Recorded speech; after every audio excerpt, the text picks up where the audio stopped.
Akkam jirtu nagaa keessanii barannoo kana keessatti horizontal and vertical velocities isa jedhu laalla.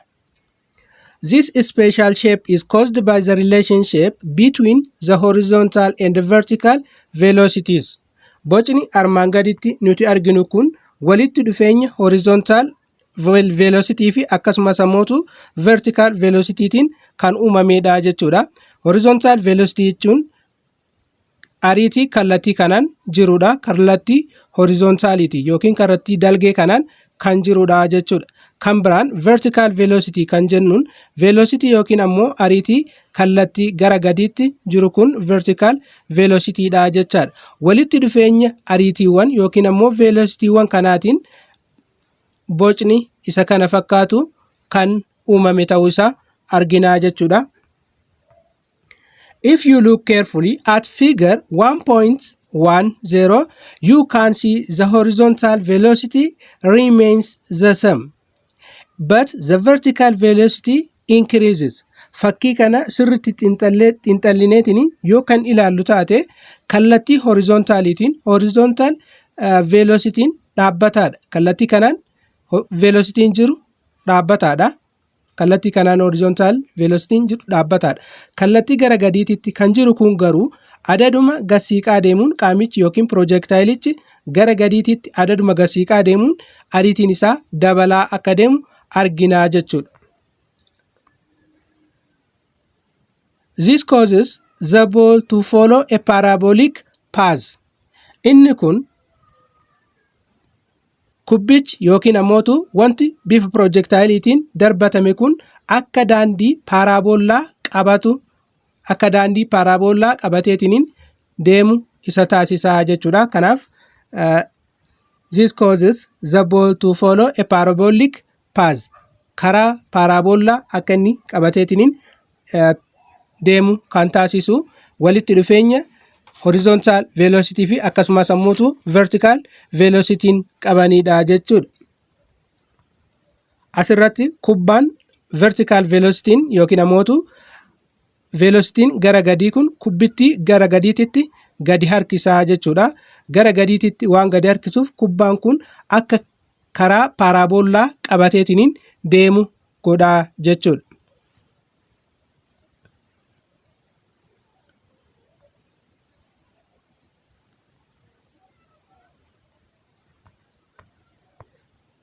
The same is true for a projectile thrown at an angle. Inni kun projectile kofa irraa darbeeffameefis dhugaadha jechuudha. Ni dalagaa jechuudha. Horizontal and vertical velocities for a projectile thrown at an angle. Fakkiin kun horizontal velocity fi akkasumas ammoo vertical velocity kubbaa aangilii irraa kofarraa darbatamte kan bakka bu'uudha jechaadha. Horizontal irraa kallattii kanarraa jechuudha. Horizontal irraa kofa wayiitiin aangilii wayiitiin kubbaan kan darbatamteedha jechuudha kallattii kanaan. Isa kanaaf vertical velocity fi horizontal velocity'n kaa'amanii jiru jechuudha. Inni kun horizontal velocity'dha. Kallattii kanaan kan jiru horizontal velocity yoo ta'u kallattii kanaan kan jiru ammootu vertical velocity'dha jechuudha. Inni kun vertical velocity'dha. Gurraachi kun ammootu horizontal velocity'dha jechuudha.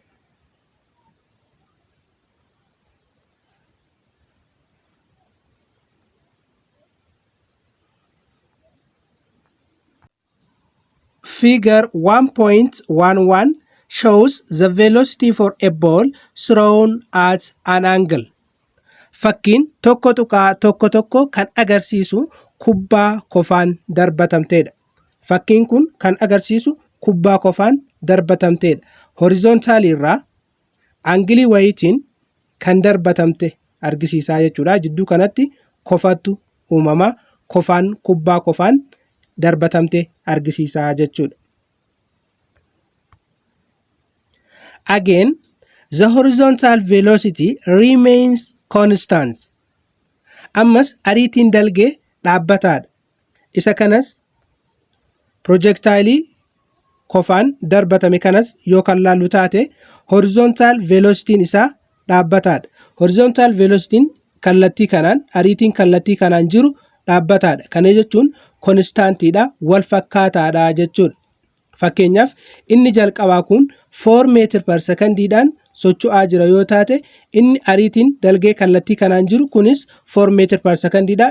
Asittis 4 meetir per sekondiidhaan qaamichi socho'aa jira jechuudha. Kallattii gara dalgaatitti hanga dhumaatitti horizontaalii meeqaan socho'aa jechuudha? 4 meetir per sekondiidhaan socho'aa jechuudha. Sababni isaa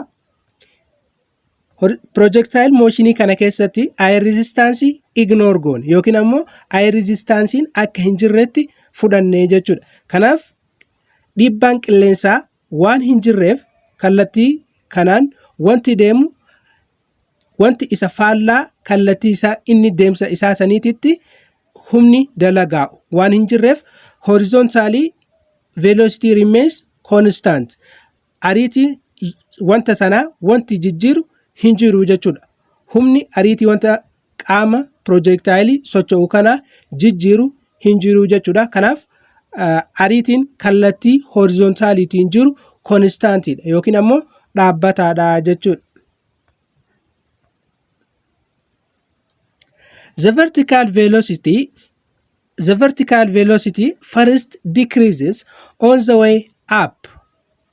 Vertical velocityin jalqabaa gara oliititti jiru, vertical velocityin jalqabaa kan gara oliititti jiru hir'ataa deema. Kana jechuun asii ol yeroo deemutti ariitiin qaamichaa hir'ataa deemaa jechuudha. Kallattii oleetiin kan jiru kun hir'ataa akka deemu nu argisiisaa jechuudha. Kanaaf waan tokko bifa kanaan lafarraa yoo kan ol darbannu taate jalqaba irratti ariitiin isaa adaduma qaamichi ol deemaa deemuun hir'ataatiin deemaa jechuudha. Jidduu kanarratti gubbaa kanarratti 0 ta'a jechuudha. Asirratti erga sanii ammootu qaamichi gara gadiititti gad deebi'a. Yeroo gara gadiititti gadi deebi'u kan ariitiin isaa dabalaatiin deemaa jechuudha. Kanaaf vertical velocity'n asii ol hir'achaa deeme dhumarratti iddoo kana yeroo ga'utti 0 ta'a. Erga sanii ammootu gara gadiitti wayita qaamichi yookiin ammoo projectile'n deebi'u ariitiin isaa dabalaa deemaa jechuudha. Asii ol hir'ataa deema. Jidduu kanarratti 0 ta'a. Zeen gara gadiittis gara gadiitti yeroo deebi'u dabalaa deemaa jechuudha. Reaches 0 at the top of the flight. Jidduu kanatti bakka kanatti 0 ta'a jechuudha. Jidduu kanatti as yeroo ga'u 0 ta'a jechuudha. And then increases on the way down. Gara gadii yeroo deebi'utti ammootu ariitiin isaa dabalaa deema. Gara gadiitti yeroo deebi'u ariitiin isaa dabalaa akka deemu arginaa jechuudha. The vertical velocity at any point is given by the equation final vertical velocity is equal to initial vertical velocity plus acceleration times time ta'a jechuudha. Vertical velocity'n yookiin ariitiin olee iddoo kamittuu jiru equationii yookiin ammoo hima kanaan kennamaa jechuudha. Final vertical velocity, yes, final vertical velocity is equal to initial vertical velocity plus acceleration times timeidhaan kennamaa jechuudha. Formulaa kanaan kennama. Maaltu vertical velocity at any point. Vertical velocity point yookiin ammoo iddoo kamittuu jiru formulaa kanatti fayyadamneetiin shallaguu dandeenya jechuudha. You need to think carefully about the direction of vertical velocities and the acceleration. Waa'ee kallattii ariitii olee fi guulaa sirriitti yaaduun barbaachisaadha. If we use acceleration as 9.81 meter per second square positive jechuudha. Asirratti acceleration yookiin guula 9.8 meter per second square yoo fayyadamne positivean yoo fayyadamne jechuudha. Then the initial vertical velocity must be negative. Initial vertical velocity ken maal ta'uu qaba? Negative ta'uu qaba jechuudha. Lakkoofsa negative ta'uu qaba jechuudha. Yoo acceleration yookiin ammoo guula positivaan ka fudhannu taate initial vertical velocity ammootu negativean fudhannaa jechuudha. Inni kun asitti positive kanaaf initial vertical velocity keenya maal ta'uu qaba jechuudha? Negative ta'uu qaba jechuudha. As it is in the opposite direction kallattii faallaa walii waan jiraniif jechuudha. Guulli yeroo baay'ee 9.81 meter per second square gara gadii positive fudhannaa jechuudha.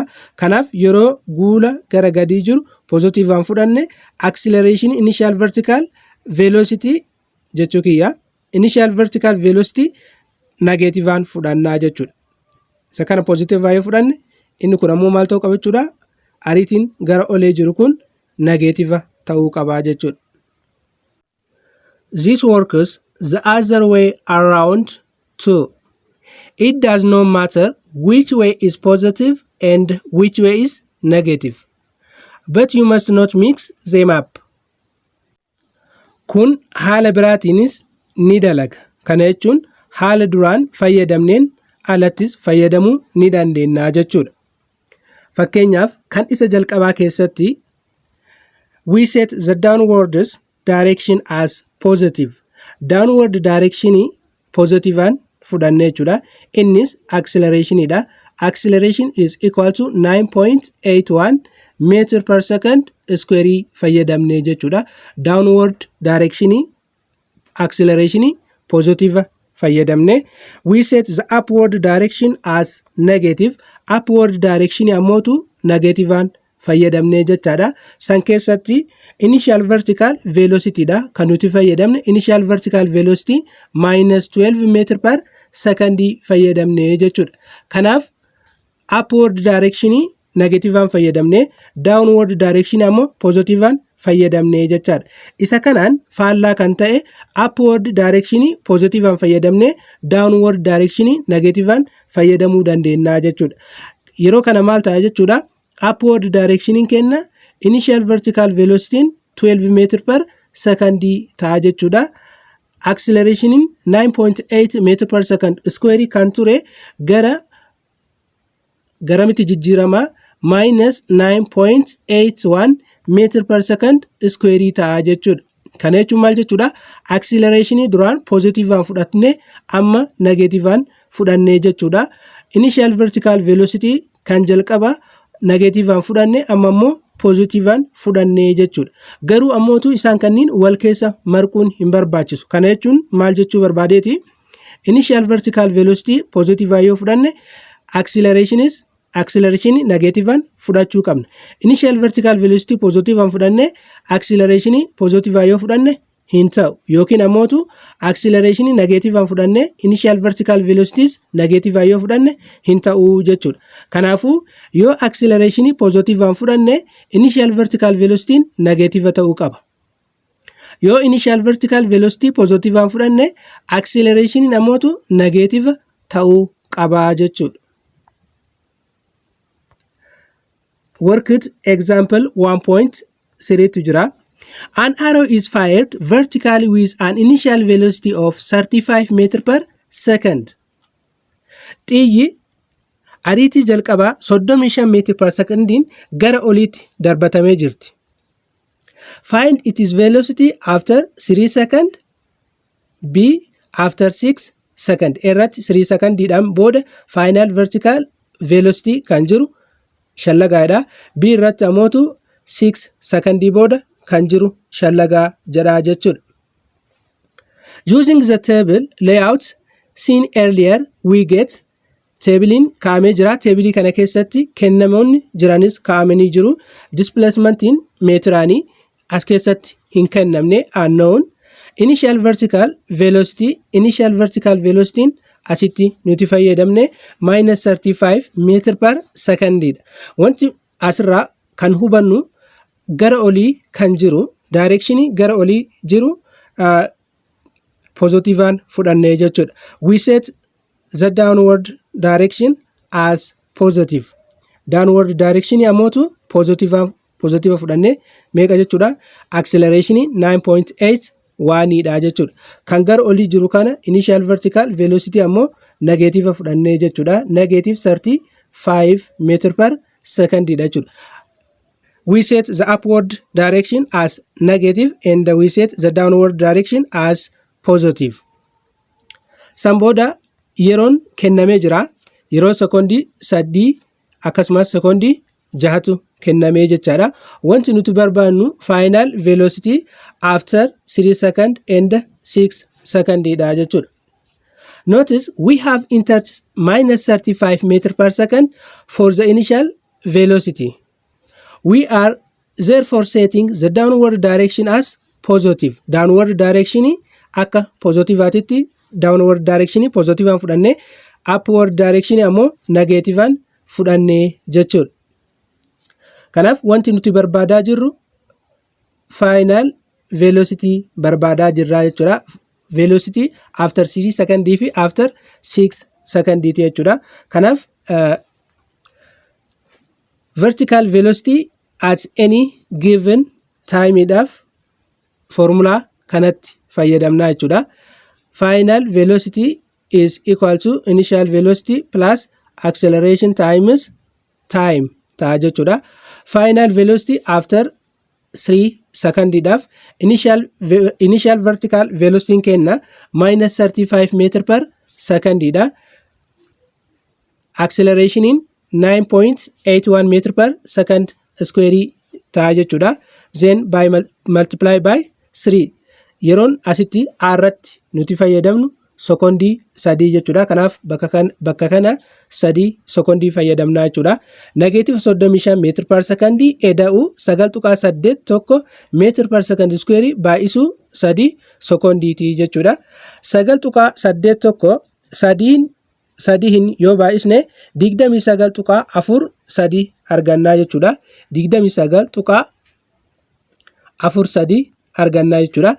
As keessatti yuunitiin sekondiin tokko sekondii isa kana balleessitii jechaadha. Kanaaf meetir per sekondii ta'a jechuudha. Inni kun meetir per sekondii ta'a jechuudha. Negative 35 meetir per sekondii eda'u positive 29.43 meetir per sekondii yoo walitti edaane kan argannu minus 5.6 meetir per sekondii argannaa jechuudha. Inni sun minus 5.57 kenna yoo siiqu gara 5.6 ta'a jechuudha. 5.5 kenna isa kana yoo siisinu 5.6 argannaa jechuudha. Kanaaf vertical velocity sekondii 3 booda jiru minus 5.6 meter per secondiidha jechuudha. Asitti minusii qabna minus 5.6 dha jechuudha. Minusiin kun kan argisiisu qaamichi hanga ammaatitti gara olii deemaa jiraachuu isaa argisiisaa jechuudha. Xiyyichi garam deemaa jirti? Gara olii deemaa jirti, gadi hin deebine jechuudha. Ol darbatamteerti, ammas garuma olii deemaa jiraachuusi argisiisaa jechuudha. Notice the velocity is still negative as it is still traveling upward. Aroon kenna garam arooyin yookiin ammoo xiyyi garam deemaa jira jechuudha. Gara oliitti deemaa jiraachuu isaa nu argisiisaa jechuudha. Directionii initial vertical velocitytiin jira jechuu arginaa jechuudha. Kan itti aanu final velocity after 6 second. Secondii jahaan booda final velocity'n maal ta'a isa jedhu jechuudha. Final velocity'n formula kanatti fayyadamuudhaan argannaa akkuma kan isa duraati jechuudha. Initial vertical velocity minus 35 meter per secondidha. Asittis kan fayyadamnu plus acceleration jechuun 9.81 meter per second squareidha. Times 6 second. Yeroo dabre 3 second fayyadamne jechuudha. Bakka kana amma mootu bidhaaf 6 second fayyadamnaa jechuudha. Final vertical velocity after 6 second barbaada jirra waan ta'eef inni kunniin lamaan yeroo waliin baay'atu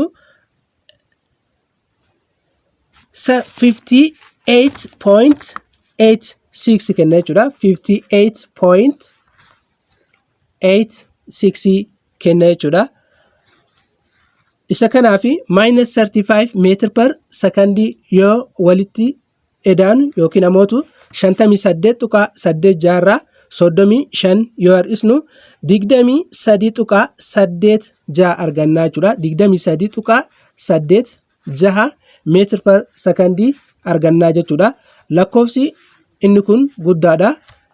Minus 35 meetira per secondiin kun ammoo xiqqaadha jechuudha. Yeroo walirraa dhisnu 23.8 meetira per secondii kennaa jechuudha. Inni kun yoo siqu 24 meetira per secondii ta'a jechuudha. Wanti nuti hubachuu qabnu asirraa final vertical velocity after 6 seconds 24 meter per second arganne jechuudha. Inni kun maal argisiisa? Xiyyichi ol darbatamte gara dacheetti gad deebi'aa jiraachuusi argisiisa jechuudha. Kan jalqaba irratti yeroo sekondii 3 irratti negeetiiva 5.6 arganne jechuudha. Kana jechuun jidduu kana keessa jira jechuudha. Asiin gara olii negeetiiva hanga gubbaa kana ga'utti zeen gara gadii wayita deebiin poozitiiva ta'a jechuudha. Maaliif downward direction poozitiivatti fayyadamne waan ta'eef final velocitiin kenna 24 meter per secondii argisiisaa jechuudha. Kanaaf xiyyichi gara gadii garagaluu isii nutti himaa jechuudha. Notice the velocity is now positive. Velocitiin amma positive jechuudha. This means the arrow has changed direction and it is heading backward. Xiyyichi gara olii deemaa turte amma maal taateerti jechuudha. Gara gadiititti deebi'uu isii nutti himaa jechuudha.